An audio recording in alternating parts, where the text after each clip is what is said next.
I feel like this is a different kind of art experience than a lot of other places where you'd go to see art, and it's kind of more sterile and white, and you have to be quiet and you have to stand far away from a painting. But here we're really excited to let people like touch stuff and play with things and make stuff that way. The mission of Squeaky Wheel is to encourage and empower people to make their own media. But what Squeaky Wheel is officially we're known as a nonprofit media arts center, and what that means is that it's a resource for anybody who's a filmmaker or anybody who would make videos, even if they don't have like the initial startup that a big production company would. I'm looking to expose my children to technologies and techniques that are part of their contemporary world. I want them to be able to be ahead of the curve instead of behind the curve, and I think sometimes an in-school experience, because of the funding requirements and limitations of public schools, they end up a little behind, whereas coming to a place like Squeaky Wheel, they can learn techniques and technologies where they're ahead of the curve. Is this what you usually watch when you go to watch something at your house? Well, how is it different? Go ahead. We have discs, not reels. Not actual reels, yep. Do you see the guys with the red sweater and the white suit?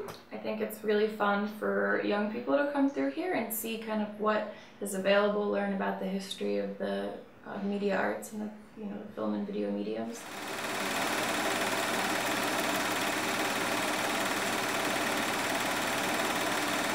We looked at the flatbed editor and talked about how editing with video works versus editing with actual film, where you're really cutting and splicing and taping things together in the way that language has come from.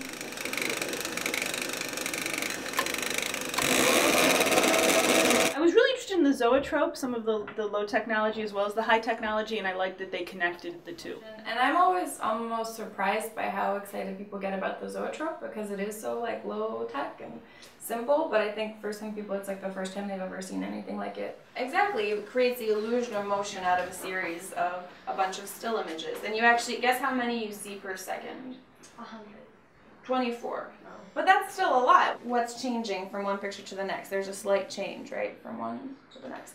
When you put it in here, and you guys have to look through these slits, so you're going to have to get at eye level with it. But what does it look like as happening? It looks like she's like moving. See how it changes? So this works just like the projector does. The black spaces between the slits create a break between each image. If we didn't have it, and if we just spun this thing on its own, it just sort of gets blurry, right?